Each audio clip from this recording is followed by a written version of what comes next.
This is week 2 of the message series that we're preaching during Lent on no offences. Last weekend we led off with 3 facts that fit into this understanding. The first is that offences are inevitable. Anyone can be offended at any time, in any way. We can be offended simply because somebody makes a comment about our appearance when we thought we'd got it right.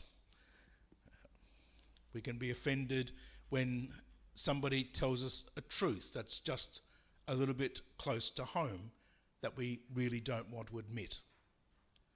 We can also be offended by people who are quite unkind to us or are in fact attacking us and speak all kinds of untruths about us. Some of the offences are perceived and others are very real. But whatever offences happen, they're a trap, a temptation, and we can be sucked into them and we can react to them in a way that actually is quite destructive to ourselves. Sometimes when we stop and think about an offence, we can almost have our whole personality affected by it. We can harbour the offence for years, and we can keep it in our mind so that whenever we meet the person, we can think of that offence without any kind of even recalling. It just happens. I can remember many years ago I was asked to do something by a senior police officer, and I refused to sign the piece of paper he gave me because it wasn't what I said. And so there was this kind of conflab and difficulty that sort of arose. And I can remember walking into a shopping centre one day, and he walked past me going in the opposite direction.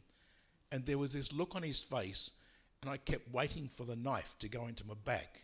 You know, you have that sense of there was an offence that had been taken, and the man held it and continued to hold it, even though it had been, I believe I did the right thing. But at the time, I'm not sure that he did. Anyway, there was a sense of perceived and real. And because the fence had been held on, it was a really difficult thing for it to go forward. The third fact that we were saying is that we have a choice about how we handle an offence. We can either take it to heart, or in fact we can let it go. And sometimes the letting go is the hardest part. In the gospel last weekend, Jesus told us that if we have some kind of thing we need to let go of, he used the language repent and believe the good news. Now, frequently when we use the word repent, we think of getting down on our hands and knees or kneeling before God praying for forgiveness. But the Greek word metanoia is more a sense of turning back, a change of heart. So when we say repent and believe the good news, we're really saying turn back to God. Turn back and hear what is the good news. And what is the good news? The good news is that Jesus came to save each one of us, not to condemn us, but to give us life. And so this very real sense of how do we tackle what's going on around us? How do we struggle with what's happening around us? We need to have Christ at the centre of our life. We need to be able to say, this is what God asks of us, asks of me at this time. And we get a little bit of a hint of that today in our second reading from the letter to the Romans. Romans is frequently called the gospel according to Paul, because it's so full of his theology, so full of his understanding of what the role and the place of Jesus in the mystery of the church. And like any theology, it sometimes can be a little bit difficult to understand. And yet at the same time, there are some very beautiful passages in Paul that remind us of just how great God's love for us is about. And the passage that we read today from chapter 8, verse 31, says it very clearly. It says, with God on our side, who can be against us? So just sit and think about that for a second. If God is on our side, who can be against us? And so when we stop and think about the trials and the tribulations, the difficulty and the challenges of life, we're suddenly given this new opportunity to say, I don't have to be controlled by the things of the world. Because with God on my side, who can be against us? And that is so powerful when we stop and think about it. And if you don't think that that quite covers the story, just listen to the next verse. Since God did not spare his own son, but gave him up to benefit us all, we may be certain after such a gift that he will not refuse anything he can give. He will not refuse anything he can give. So God is saying to us, whatever happens in your life, whatever starts to drag you down, whatever gets hold of your heart and causes you to turn into somebody who's cold or upset or angry, all we need to do is turn back to God, and God will give us all that we need in order to be healed. Now I know that there are some people who are going to say that's not happening, or it hasn't happened for me.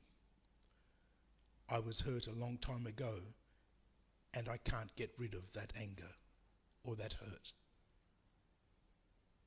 I'm asking you today to think again.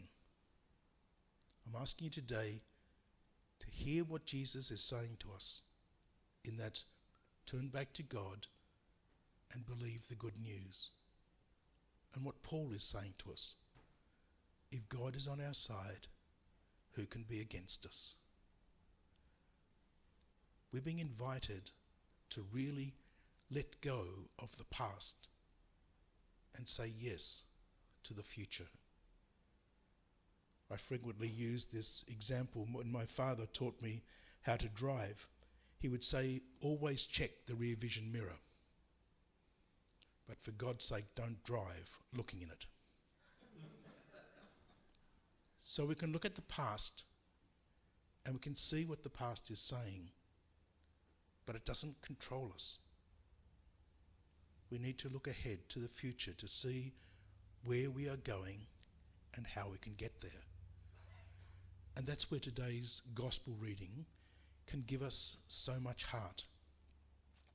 On the second Sunday of Lent each year, we hear the story of the Transfiguration from the different evangelists, Matthew, Mark and Luke. Today we have Mark's story. But just to put it into a slightly clearer context, if you go back a few verses, Jesus has just made his first prophecy that the Messiah is to suffer and to die and to rise again. In the midst of that story, Simon Peter says, we won't let that happen to you. And Jesus looks at him and says, get behind me, Satan. And then he makes this comment. He says, if anyone wants to be a follower of mine, let him renounce himself and take up his cross and follow me. So the disciples have just been told that this story of Jesus going to the cross, the Messiah to suffer and to die, is a reality that they're not going to be able to avoid. So then to give them heart, we hear this next story. There's just a few words missing from the passage. If we read it in Mark's Gospel, it says, 6 days later, Jesus went up the mountain. And he took with him James and John and Peter. And they went, and when they're on the mountain, something incredible happened in front of their eyes. Jesus was transfigured. And suddenly, what this story, the fact that the Messiah was going to be raised from the dead, is now something very real in front of them. They still didn't understand it, as we heard later in the passage, where they asked each other what rising from the dead might mean. But they suddenly were confronted with a new vision of who Jesus was. No longer simply the teacher who was talking about a relationship with God as Father. They now saw Jesus as being the risen Christ. The story of salvation was being made real in front of their eyes.